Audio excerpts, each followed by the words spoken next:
अस्सलाम वालेकुम, welcome to my channel. आज की जो मेरी वीडियो है वो डीएसई और टीएसक्यू में जो जॉब्स आई थी उनकी मेरिट कैलकुलेशन के हवाले से है।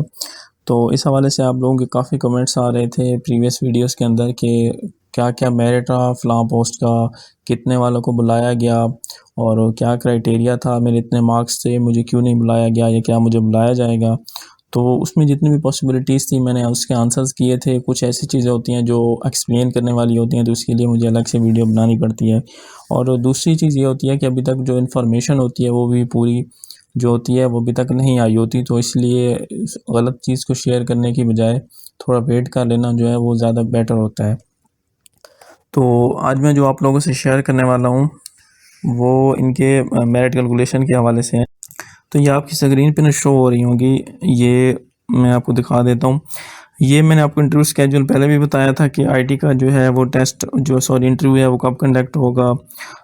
इसके अलावा एचआर का, डाटा एंट्री ऑपरेटर का, प्रोक्योरमेंट का कब होगा। तो जो डेट मैंने पहले बताई थी उनके ऑलमोस्ट जो है इंटरव्यूज़ हो चुके हैं। तो इन सब जो पोस्ट हैं उनके इंटरव्यूज़ हो चुके हैं सिवाय असिस्टेंट एडमिन ऑफिसर के। मतलब उनके जो इंटरव्यूज़ हैं वो भी जो है कंडक्ट हो रहे हैं, कुछ के हो गए हैं और कुछ के होने हैं। इनके 4-5 दिन इंटरव्यूज़ होने हैं। तो बाकी पोस्ट के हवाले से तो ये है कि जो चूँकि इन्फॉर्मेशन ज़रा लेट मिली है, लेकिन असिस्टेंट एडमिन का अगर आपने इंटरव्यू देना है तो इसके लिए आपके पास एक बहुत ही अच्छी अपॉर्चुनिटी है। मैं असिस्टेंट एडमिन से ही शुरू करता हूँ, फिर बाकी चीज़ें बाद में एक्सप्लेन करूँगा कि इसके ऊपर जिन नंबर ऑफ़ कैंडिडेट्स को जो बुलाया गया है वो 282 हैं। मतलब 282 उम्मीदवारों को बुलाया गया है। ठीक है, इंटरव्यूज़ इनके अभी हो रहे हैं और जो नंबर ऑफ़ वैकेंसीज़ हैं वो 204 हैं। मतलब 282 282 जो है वो बंदा इंटरव्यू देने आएगा, उसमें से जो 204 है उतनी नंबर ऑफ़ सीट्स जो हैं वो वैकेंट हैं। तो ये बहुत ही अच्छी अपॉर्चुनिटी है। बाकी जो स्टेशन थे, जो बाकी पोस्ट थी उनके लिए भी अपॉर्चुनिटी अच्छी ही थी, उनकी रेशो भी सेम थी। किस रेशो से उनको बुलाया गया वो भी मैं एक्सप्लेन करूँगा, लेकिन मैं ये बात इसलिए कर रहा हूँ कि उनके इंटरव्यूज़ तो चूँकि अब हो चुके हैं, तो इनके जो इंटरव्यूज़ होने वाले हैं, कुछ के हो गए हैं। तो असिस्टेंट एडमिन के लिए अगर आप तैयारी कर रहे हैं, आपका इंटरव्यू होना है, तो आप उसके लिए बहुत अच्छे से प्रिपरेशन करें। आपके लिए बहुत ही अच्छी अपॉर्चुनिटी है कि जो आपके जो उम्मीदवार हैं, मतलब जो आपके कंपेटिटर हैं, वो काफ़ी कम हैं कि 282 में से 204 सेलेक्ट होने हैं। तो इस हवाले से अगर आपका इंटरव्यू अभी होना है तो आप इसकी अच्छे से तैयारी करें, इंशाल्लाह आप इसमें ज़रूर कामयाब होंगे। अच्छा, अब बाकी जो है नंबर ऑफ़ उसके हवाले से मैं आप लोगों से एक्सप्लेन कर देता हूँ। सबसे पहले आईटी की है जी। आईटी के जो नंबर ऑफ़ कैंडिडेट्स अपीयर हुए थे, जो नंबर ऑफ़ यूनिक कैंडिडेट्स थे जो सिलेक्ट हुए थे वो 45 थे, ठीक है। उसके अंदर जो अपीयर हुए थे वो 36 थे और जो एब्सेंट थे वो 9 थे। मतलब इसकी जो और नंबर ऑफ़ वैकेंसी 37 थी, यानी कि इनकी 37 सीट्स हैं और जिन बंदों ने इंटरव्यू दिया है वो 36 हैं। मतलब उसके लिए जो एक कह सकते हैं उसको कैंडिडेट ही कम है, नंबर ऑफ़ वैकेंसी ज़्यादा है। बाकी पोस्ट के लिए भी ऑलमोस्ट इतना ही डिफरेंस है, लेकिन एडमिन ऑफिसर के लिए भी सेम है कि 57 थे नॉमिनेट हुए थे, 44 ने अप्लाई किया था, 44 अपीयर हुए थे इंटरव्यू में, 13 उसके अंदर एब्सेंट थे और 38 वैकेंसीज़ हैं। मतलब इसके अंदर भी अच्छा चांस है। लेकिन असिस्टेंट एडमिन के अंदर मैं दोबारा से कहूँगा कि आप लोगों के इंटरव्यूज़ चूँकि हो रहे हैं तो आप उनकी मतलब इनके तो इंटरव्यूज़ हो चुके हैं, आपके हो रहे हैं तो आप ज़्यादा अच्छे से तैयारी करें, इंशाल्लाह आप सेलेक्ट होंगे। अच्छा, उसके बाद ये एचआर एंड लीगल ऑफिसर है, तो इसके अंदर भी सेम था जी। 54 थे नंबर ऑफ़ कैंडिडेट्स और अपीयर हुए थे 42 और इसकी भी सीट्स थी 39। डाटा एंट्री ऑपरेटर के अंदर तो काफ़ी मतलब थोड़े थे कैंडिडेट्स, 39 थे, 37 अपीयर हुए थे और 187 इसकी थे नंबर ऑफ़ सीट्स वैकेंट है। तो नंबर ऑफ़ सीट्स वैकेंट होने का एक और मतलब ये है कि चूँकि अगर नंबर ऑफ़ सीट्स वैकेंट रह जाएंगे तो इसका मतलब यही है कि ये जो है ऐड और ये जो जॉब्स हैं वो दोबारा आएंगी। अब हो सकता है वो अभी आ जाएं या बाद में आएँ, लेकिन चूँकि नंबर ऑफ़ सीट्स वैकेंट रह गई हैं इसका मतलब है कि उनको और जो है चाहिए, उनको और कैंडिडेट्स चाहिए उनको। तो उसके लिए ये है कि ये ऐड दोबारा आएगा, जल्द या देर जब भी आएगा। अच्छा, इसके बाद ये प्रोक्योरमेंट ऑफिसर के हवाले से है जी कि ये 63 इसके थे, 49 इसके अंदर अपीयर हुए हैं, 48 नंबर ऑफ़ सीट्स थी। इसी तरह बायोमेडिकल इंजीनियर, ये आपकी स्क्रीन पे भी शो हो रही हैं, 19 ने इंटरव्यू दिया है और 16 इसकी नंबर ऑफ़ सीट्स थी। ऑडिट ऑफिसर और फाइनेंस की इकट्ठी है, 93 और 67 है इसकी। क्वालिटी इंश्योरेंस की जो थे उसके अंदर रेशो ज़रा ज़्यादा थी, 100 थी, 87 अपीयर हुए थे, 79 थी। लॉजिस्टिक के अंदर भी 97 थे और 92 थे। और असिस्टेंट एडमिन मैंने आपको पहले बता दी, उनके इंटरव्यूज़ अभी हो रहे हैं, तो वो अच्छे से मेहनत करके सिलेक्ट हो सकते हैं। अब आते हैं जी कि इनको जो है इंटरव्यू कॉल किस हिसाब से आई है, इनका क्या मेरिट वगैरह रहा है, तो वो भी आप लोगों को बता देता हूँ।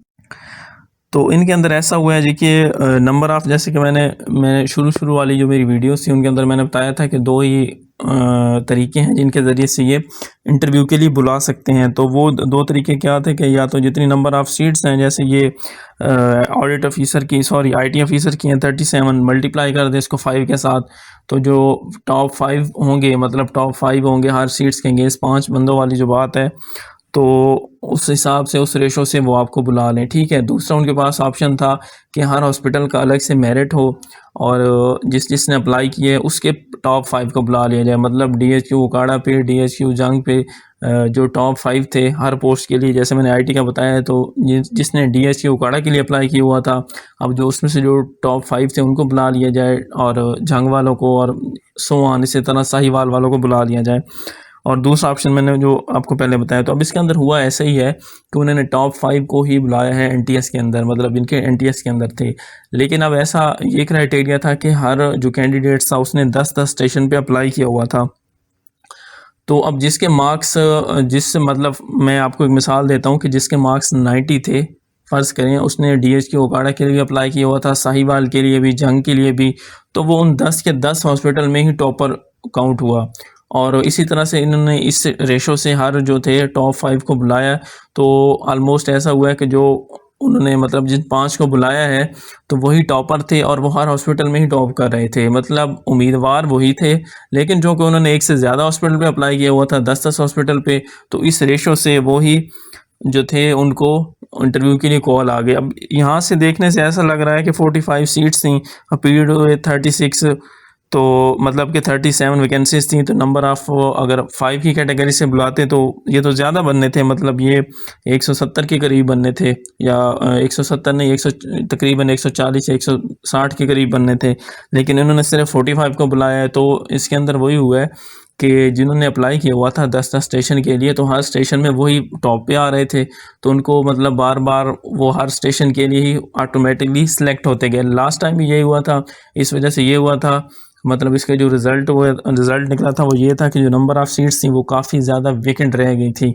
हर पोस्ट की जो थी नंबर ऑफ़ सीट्स जो थी वो वेकेंट रह गई थी। अब इसके अंदर तो ये डाटा एंट्री ऑपरेटर तो क्लियरली नज़र आ रहा है कि इसके अंदर ये वेकेंट रह गई हैं, क्योंकि 39 बंदा इंटरव्यू देने आ रहा है और 187 सीट्स हैं, तो ये तो क्लियरली नज़र आ रहा है कि 39 से ज़्यादा तो उम्मीदवार वो सिलेक्ट कर ही नहीं सकते, क्योंकि इंटरव्यू के अंदर अपीयर ही इतने हुए हैं। और दूसरी जो चीज़ है वो इनके सिलेक्शन के हवाले से है कि इनके जो सिलेक्शन का प्रोसेस है वो कब कंप्लीट होगा।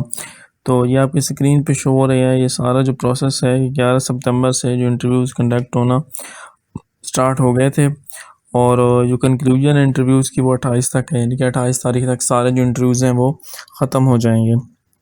उसके बाद जी 9 तारीख यानी कि 9 अक्टूबर से जो है ऑफ़र लेटर वो आपको इशू होना शुरू हो जाएंगे, जिनकी सिलेक्शन होगी आफ्टर इंटरव्यू।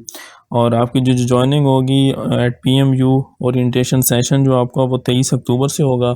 आपका ओरिएंटेशन सेशन रहेगा 31 तारीख तक, और 31 तारीख को वो ख़त्म होगा, और इसके बाद जी आपकी जो जॉइनिंग होगी हॉस्पिटल के अंदर वो 1 नवंबर को होगी। यानी कि ये सारा प्रोसेस कंप्लीट होगा 1 नवंबर को, और आपको जिस जिस हॉस्पिटल में आपको अपॉइंट किया जाएगा, आपकी सिलेक्शन होगी जिस भी पोस्ट के लिए होगी, admin officer, HR, finance, data entry operator, तो जो आपका मुतल्लिका हॉस्पिटल होगा वहाँ पे आपने 1 नवंबर 2023 को आपने वहाँ पे जाके ज्वाइनिंग करनी है। तो ये इसका सारा प्रोसेस था जो मैंने आपको बताया है। तो उसके अंदर भी ये काफ़ी ज़्यादा चांस है कि लाजमी नहीं है कि जो अपीयर्ड हुए इंटरव्यू के अंदर वो सबकी ही सिलेक्शन हो जाएगी, उसके अंदर भी वो चाहें तो उसको रिजेक्ट कर सकते हैं। तो अब इसके अंदर एक चीज़ नज़र आ रही है कि जितने ये कैंडिडेट्स हैं उसके अंदर ये चीज़ कंफर्म हो गई है कि उम्मीदवार जो हैं वो इस दफ़ा भी पूरे नहीं होंगे, मतलब बड़े रेयर चांस है कि पूरे हो जाएं, या अगर हो भी गए तो कुछ ना कुछ सीट्स उसी वैकेंट रह जाएंगी, जिस तरह से ये डेटा एंट्री ऑपरेटर की है या कोई और भी रह जाती है। तो इसमें ये होगा कि ये ऐड फिर दोबारा से आएगा, NTS वगैरह टेस्ट लेगा और ये सारा जो है सिनेरियो दोबारा से चलेगा। तो मैंने इस पोस्ट के लिए शुरू से ही वीडियो बनाई थी, जब ये ऐड आया था फिर उसकी मैंने सैलरी के हवाले से बताया था, काम के हवाले से बताया था, इन केस मैंने स्टेप बाय स्टेप आप लोगों को गाइड किया था। तो नेक्स्ट भी इंशाल्लाह जब भी अगर ये सीट्स अनाउंस होती हैं तो इंशाल्लाह मतलब अनाउंस होने से पहले ही आप लोगों को इसकी मुकम्मल इन्फॉर्मेशन मिल जाएगी। बाकी अगर आपको वीडियो अच्छी लगी हो तो इसको लाइक कीजिएगा, चैनल को सब्सक्राइब कीजिए।